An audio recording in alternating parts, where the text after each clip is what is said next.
Hello, everyone. Spirit House here. I am going to read from the book of, The Message of the Divine Iliad by Walter Russell, Volume 2 today.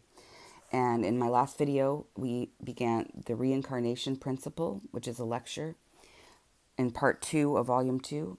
And I will begin at part 7 today, as we ended at the end of part 6 last video.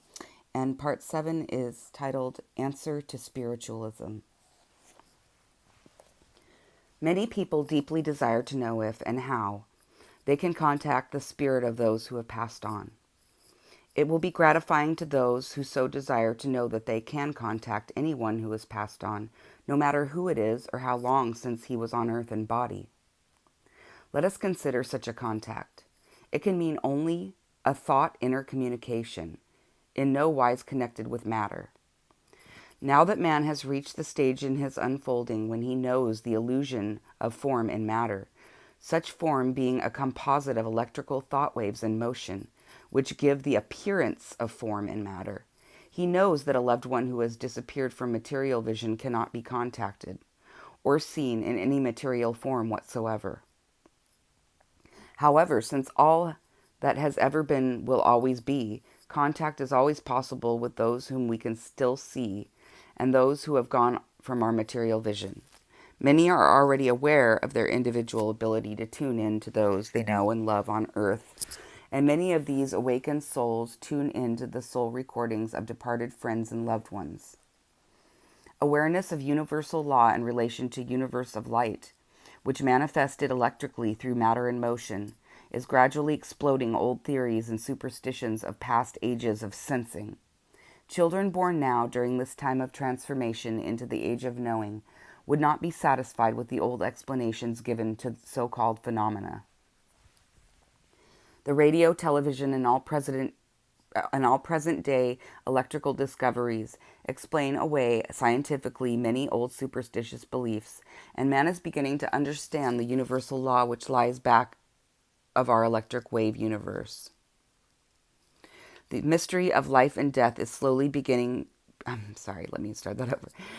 mystery of life and death is slowly being revealed to man as cyclic periods of unfolding towards the one great purpose of being, or a manifestation of the idea of God wherein man unfolds his individual pattern until he returns in full awareness to the seed of himself, or God.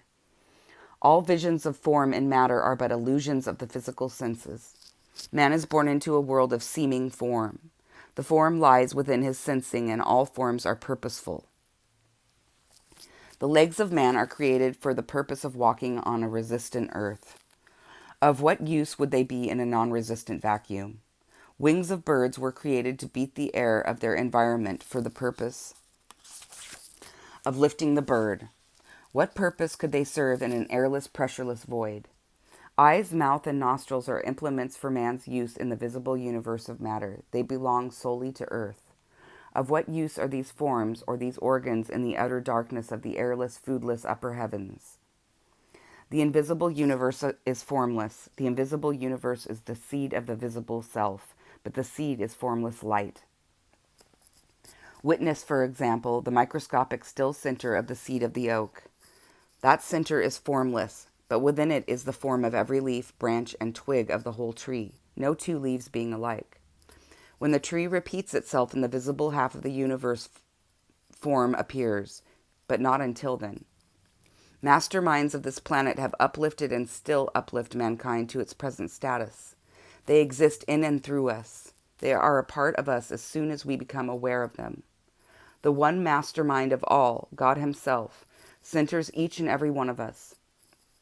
Therefore, it is to Him we should go direct for soul guidance. One who has become aware can show us the road, but we alone must walk the road. Only God, our inner self, can take us all the way. Part 5. What constitutes individuality? This is a thought wave universe. All thinking is recorded. All records of thinking exist forever. When you listen to a Beethoven symphony, you are contacting the soul of Beethoven and making him a part of your soul consciousness. It matters not how long Beethoven's body is passed on, for Beethoven's body is not Beethoven. By your thinking, you are making Beethoven a part of yourself, as he likewise is a part of countless other selves. All you desire is the self of Beethoven, which you are actually contacting when you hear his symphony. That same principle applies to your mother or any other departed loved one. Herself or soul is existent. She is one with your soul just as God is. Just as commune with God, so you commune with her, if your awareness of her or of God is deep within you. I have communed with Leonardo da Vinci hundreds of times to have his inspiration for my guidance, and have always received that help. I consider him as an individual entity whose thinking still exists and will forever exist. He may have reincarnated a dozen times since then. That is of no consequence. The Leonardo we all know is a part of everyone whose thinking has interchanged with his. The great deterrent to an understanding of reincarnation is the common belief that our individuality and personality are separate and apart from all others instead of each one being a part of all others. All men and all civilization are the sum total of every man's thinking since the beginning of man. The great architect of today is so because... Sorry, I'm trying to turn this page. Is so because some early caveman put a lintel over his doorway or slanted a roof over his cave to keep out the rain. That caveman is a part of today's architecture. Our predecessor who hollowed a log to make a boat dwells within the designer of a Leviathan, just as the primitive stone carver and Michelangelo are one. No man could possibly attain supremacy if all mankind of the past had not unfolded through each other, generation after generation. Therefore, his individuality is the sum total of thoughts of the ages extended to him. Can you not see, therefore, the continuity of man as one unit down through the ages? Can you not see that man never dies nor is born? For man's body is but idea unfolding and refolding in form to manifest the idea of immortal man in mind of God. Can you not plainly see that the countless many individual persons are very slowly but surely losing their separateness in each other and becoming the one being of the universe, the one person, creator of all things? Man was born to unfold God's idea of man in creation. Creation is unity of purposeful action. When all men understand that continuity of God's cyclic thinking, they will then understand the principle of cyclic reincarnation, living in each moment for the glory of all. Then shall the kingdom of heaven become manifest on earth, and the world shall know unity and peace forever. That's the end of Lecture 2, Part 2. Here's Lecture 3. It's called The Healing Principle. Part 1, Self-Healing. The healing principle is within man himself. Man's power to heal himself or extend his healing power to others is measured by his awareness of God in him. Man is an extension of God. God is light. God is mind. God is creator of his electric universe of light waves, which is his body. God is absolute master of his electric body. He controls the movements of his starry firmament and keeps all parts of it in absolute balance. All of man's ills are due to his lack of knowing God within him. The perfection of God's universe is founded upon its perfection of balance. All of man's ills are caused by toxic poisons generated in his body through unbalance affecting his power of control over the functions of his electric body. Man, as an extension of God, is creator of his own electric body. He is master of his electric body to the extent of his knowing the light of God in him. Man is light to the extent that he knows he is light. He is mind to the extent that he knows he is mind. He is God and has God power to the extent that he knows God in him. Man may have all-knowing and all-power when he is ready and desires to have all-knowing and all-power. God says to man, see me, know me, be me. But eons pass before man hears that silent voice in his heart. God says to man, what I do, ye shall do. But man is unbelieving for long ages. Part 2, God's electric body. God is the light of mind. God's mind has all power and all knowing. God thinks his knowing into forms of his imagining, and his universe of matter appears as the product of his thinking. God's universe of suns and earths is his electric body. His body is what he made it. It is a record of his thinking. God's thinking is electric. God's thinking is recorded in electric waves of light. God's universal body is, therefore, an electric universe consisting of rhythmic, balanced waves of light in motion. Electricity is the tool which God uses to create all forms of his imagining. All forms are electric waves of matter. Electricity is the servant of universal mind. Whatever mind wills it to do, it must do. Omniscient mind is the absolute master of matter. All matter must obey the will of all-knowing mind. Part 3. Man, self-creator. Man and God are one. Man's mind is God's mind. His body is God's body. Man creates his own body by his desire for a body extended to him from God's body. Man makes himself into the kind of person he wants to be, either alone without God or as co-creator with God. He is what he desires to be by his own will, extended from God's will. At all times during the eons of his unfolding, he is the sum total of his little or great knowing, extended to him from God's knowing. He makes his own successes and failures, his own achievements and disasters, his own strong or weak body, and his good health and illnesses. The strength or weaknesses of his will to manifest God is determined by him. Part 4. Command of matter. Thinking man can command electric matter only to the extent of the knowing of mind. God has all knowing, therefore God's command of matter is absolute. To the extent of man's knowing, he can command matter to obey his will. The scientist can transform one form of matter to another form to the extent of his knowing. During the last 100 years, man's command of matter has increased 10,000-fold because of his increased knowledge of the electric nature of matter and the effects of interchange of one form with another. Through such knowledge, man has transformed his physical environment from the plague-ridden, disease-ridden condition of medieval times, which cost millions of lives, to the sanitary conditions of modern times. Greater knowledge of the nature of this electric wave universe of matter has eased man's burden of constant work and given him many electric extensions of his body to multiply his power, to transport his body with greater speed, to girdle the globe with his thoughts, and to give him much leisure.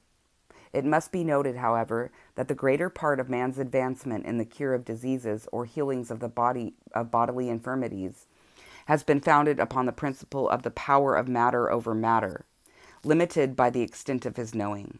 The power of commanding matter by mind without the use of matter is limited to those who are illumined with the omniscient light of love. All seekers are illumined to greater or lesser extent. The power to express is limited to the measure of one's illumination. Love is the foundation of creation.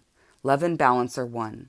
It is impossible to manifest either love or balance without the other, and the measure of one is the measure of the other. He who has much knowledge may transform matter with the use of other matter, but love and balance alone, even with much or little knowing, can transform matter by mind without the help of other matter. Excuse me. Witness, for example, the extension of love to one who is ill and discouraged by failure, grief, and worry. He who extends a loving, helping hand to restore the power of courage and inner joyousness to one thus self-afflicted transforms every toxic cell in the body of the discouraged one to a healthy, vital cell, and thus gives him back to God as a purposeful unit of God's creation, without having used matter to transform matter. The doctor who gives love in the shape of hope to his patient does more to transform the toxic or diseased cells of the patient by the omniscient power of mind than by all the medicines he has prescribed. That is what is meant by the giving of even a cup of cold water with love. That is also what is meant by these words in the divine Iliad. Quote, I will bestow immortality. Mine is the power to give immortality. I shall not deny that which shall give immortality to those who dwell in the darkness and who reach out for the light. I will reach out my hand into the darkness and lead him that asketh into the light. I will keep my body charged with energy for the fulfillment of my purpose in accord with that which is commanded of me. I have knowledge of my body through age-long memory of the building of my body. The power of the dynamic universe is behind my thinking. I have the power of self-vitalization and revitalization of my body in fulfillment of that which is commanded of me. I have the power to revitalize others whom I have made to believe. To him who believes, I will give power to do that which is his to do for the glory of man and the glory of the One. I stand on the electrodes of the universe of energy. Power is mine to give by the wayside. I will not deny to any man the power which is mine to give. I have no limitations. Unlimited power is mine within those which are universal." Unquote. Part 5 of the healing principle. Matter versus mind healing. Man's body has been considered as an electrochemical aggregation of matter, which other electrochemical matter in the shape of antiseptics, medicines, and drugs can affect by contact, just as matter is used to affect other matter in a chemical laboratory. This practice has been based upon the assumption that the body of man is man instead of the light of the mind being man.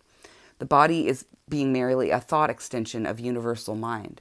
So long as man was considered to be just electrochemical matter, it has been assumed that ills of his body could be cured only by electrochemical matter. To think of such infection as leprosy being destroyed by the power of mind without the aid of matter was considered an insane idea by the medical practitioner. Jesus healed the leper and others with virulent infections without the use of matter, and leprosy is the most hopelessly incurable of all diseases. Moreover, Jesus healed and even raised the dead timelessly, without considering the time element needed by all matter in transforming other matter. Many instantaneous mind healings of the hopelessly incurable whom doctors had given up have been performed in recent years by truth healers who recognized man as mind, the source of matter, and therefore absolute master of matter.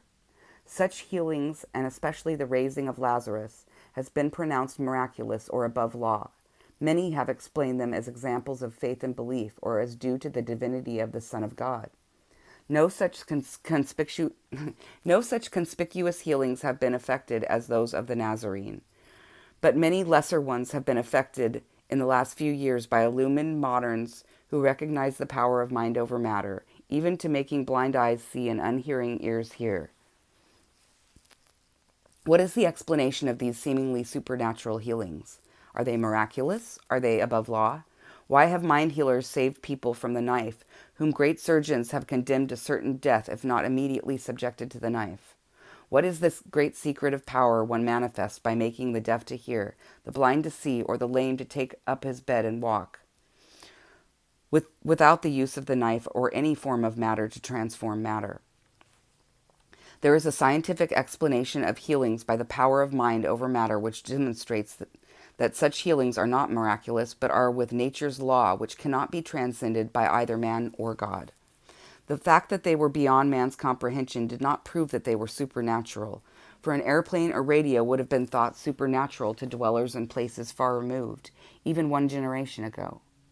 The time has come when the scientific explanation of the power of mind to heal oneself or another must be given, for we are entering a new age of man's unfolding, which will be known as the age of cosmic man.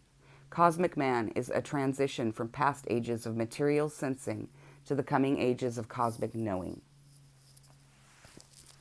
Part 6. Our Thought Wave Universe. For a better understanding of the healing principle, consider the relationship of the seemingly two universes in which we seemingly have being, God's invisible universe of mind and man's visible electric universe of matter in motion. God's invisible universe of mind is the still light of all knowing. The God mind of light is all there is. This is the only reality. God alone exists. The visible universe of matter is created and controlled by God's thinking. The visible universe is therefore a thought wave universe. The matter of which it is composed is a formed record of God's thoughts. The visible universe is therefore a transient thought universe. All forms of it are merely the forms of thought. They have no reality. Excuse me while I turn the page, it wants to be stubborn. They have no reality, for they come and go in electric waves, as our thoughts come and go in endless sequence. The earth, the sun, and all the stars of heaven which comprise God's body are but electric waves of matter which appear, disappear, and reappear forever, for God's sequential thinking continues forever. Man's body is an extension of the earth. Like all things else, man's body is composed of electric waves of light, the same waves which motivate our radios or illumine our houses. Man's body is, therefore, but the form of a thought, a light wave form of a thought, a moving light wave form of a thought which comes and goes, and comes again and again in cycles which we call birth, death, and rebirth. The transient, ever-changing thought of man is not the man. Neither are the moving light waves of his body the man. We can see the body of man and we can see the forms of his thoughts, just as we can see the body of God and the forms of his thoughts, but we cannot see the thought, nor man, nor God. We can only know God and man and thought, for they are beyond the range of sensing. That brings us face to face with the outstanding fact of the division of the spiritual and physical universes in which our mind and bodies dwell. These two seemingly separate universes are the visible universe of sensing in which our bodies dwell, and the invisible universe of all-knowing light, which is the dwelling place of the one mind of God and man. Let us consider the interrelationship of the mind universe of knowing and the thought-formed universe of sensing for the purpose of seeking the cause of all our bodily ills, our sicknesses, diseases, failures, discouragements, and unhappiness, as well as our good health, sound bodies, successes, and the happiness which achievement and purposefulness brings to us. Part 7. Still universe versus moving universe. Where is God in relation to man? Where is the cosmic light of all-knowing in relation to the thought wave universe of sensing? Where is the source and cause of all things in relation to the effect? The answer might be better comprehended if we think of the invisible universe of cosmic light as the still universe of power, and of the visible universe as the moving universe which manifests power. This is a universe of light at rest, from which light waves of motion spring to manifest the power which is within light at rest. Side note, in the Secret of Light book, everything comes from, and God is still magnetic light. So everything springs forth from still magnetic light, which is God. And I will probably read that book here in the future. Wherever stillness is, there God is. And God is everywhere. Whenever man desires to express power through motion, he must find a point of stillness where God is in order to express that power. Man cannot make the slightest movement without desiring to do so, then seeking God's stillness from which to begin and to express it. His desire is the thought, and his action is the form of the thought. His very heart cannot beat without starting from his point of stillness and returning to that point where God awaits to give him power for his next heartbeat. Likewise, his very breath must begin at the resting point where God awaits to extend power. And his outward breath must again seek a resting point in God's still universe to be given power by God for the inward breath. This inescapable fact holds true in every little and big action of everyone's life. Consider such a simple thing as throwing a ball into the air. One's hand must seek a point of rest in the cosmic light from which to hurl the ball. Then both the ball and the hand must seek points of rest in the cosmic light universe of rest to acquire power, to return through the universe of motion to again seek rest. Neither sun, planet, nor electron can move without a still center of gravity within itself upon which to rotate, nor can it revolve upon its orbit without a still point in space where God controls its every movement from without. That illustrates God's meaning when he said in the divine Iliad message, "For behold, I am within all things, centering them. I am without all things, controlling them." Part 8. Creating with God. When one considers that every thought and action depends upon God, whether one knows it or not, think how much more powerful and potent one's every thought and action is when one works knowingly from moment to moment with God. The more one becomes illumined with the cosmic light of all-knowing, the more one can knowingly work with God, create with him, think with him, and talk with him. When one knows God's creative processes, how much more enduring one's own creations become, and how much more simply and powerfully one manifests God. Likewise, when one knows the rhythms of God's thinking, knowing how he keeps his body in absolute balance, each star in it keeping to its own orbit with absolute precision, how much more powerfully one can keep his own body cells in rhythm with God's thinking and extend one's knowing to heal others of lesser illumination.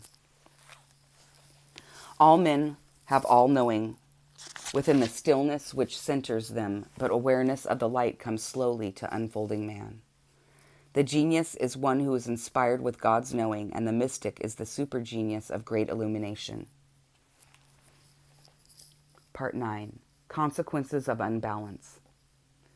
In the divine Iliad message are the following words, quote, "The toxemia of unbalance is man's only ailment," unquote. Let us consider what that means. God thinks in balanced waves of light. His universal body is, therefore, in perfect balance. His entire universe does not vary in its balance by the weight of one electron. If there was the slightest variation in the balanced rhythms of God's thinking, for even one moment, countless millions of lives on millions of planets and starry systems of his body would be snuffed out instantly, and millions of years would elapse before life would again be possible upon those planets because of that momentary unbalance. Terrific eruptions upon nebulas and suns would transform them into entirely different intensities. Yet that is exactly what happens to a man's body when he becomes angry or fearful or hates another man. Our bodies are made up of countless miniature solar and starry systems, exactly as God's body is similarly constructed. Side note, everything is fractal. That's one thing I've learned. Everything is fractal. If we upset the balance of their rhythmic motion, the wave patterns become distorted and erupt with a violence measured by the intensity of the unbalanced emotion. And that is not all, for an unbalanced and unrhythmic body is vulnerable to deadly microbes and other infections from which rhythmically balanced bodies are insulated. Part 10. God is the fulcrum. To better understand the import of balance in regard to our thinking and the health of our bodies, it is well to fully comprehend the mechanical principle of the wave which motivates all bodies of matter. Consider a wave of water. Its action is that of a moving lever oscillating upon a still fulcrum. The lever draws its power to move from the still point upon the water's surface, which acts as the fulcrum of the wave lever. That still point and harmonic repetitions of it, which center every wave, is the only unchanging point upon the wave. That is where God awaits to give power to the wave for its expression of energy, for God is the fulcrum of every wave of motion in the universe. Every other point above and below that fulcrum point is forever changing its conditions. So long as the rhythmic balance of interchange continues, those measured waves will repeat their patterns with microscopic precision, but the shelving sand of the seashore will so violently upset that rhythm that waves go crashing upon the shore just as man's health or his business crashes for similar reasons. Two children playing seesaw fully exemplify balance or unbalance in the wave principle. So long as their interchange is equal and opposite, their balance is perfect and they can repeat their swinging indefinitely. When either one upsets the rhythm, either or both may be hurt. Mankind is constantly doing just that to his body. Countless ills arise within the body which he himself has created by disregarding the law of balance in his thinking. As the matter of which his body is composed is but an electric record of his thinking, and as electricity he is servant obeying his will to build his body in the image of his thinking, his body becomes the distorted image which he himself has fashioned by his distorted thinking. Part 11. Man's relation to God. It is imperative that he who would heal himself or extend his balance to heal others should fully know the import of God's relation to him as the still fulcrum of his power. Just as the pendulum could not swing its repetitions of rhythmic balance without its centering fulcrum of power from which it is extended, so likewise, he could not extend his power to heal others without knowing himself as an extension of God. How much greater his power becomes when he knows his self as one with God instead of knowing his self as an extension. The illumination into cosmic conscious knowing is like unto the withdrawing of the lever into its fulcrum. The electric body is then forgotten, and one becomes the light of all knowing. That is what was meant by God's words in the divine Iliad message when he said, quote, "See me, know me, be fulcrum of thine own power," unquote. Okay, I'm going to stop there, and we'll begin in the next video on the lecture called The Healing Principle, Part 12, and which is entitled Love. That's where we'll begin on the next video. Thank you so much for listening, and I hope you enjoyed it. If you enjoyed it, please like, share, and subscribe to my channel. I appreciate it a lot, and I hope you have a wonderful day. Bye.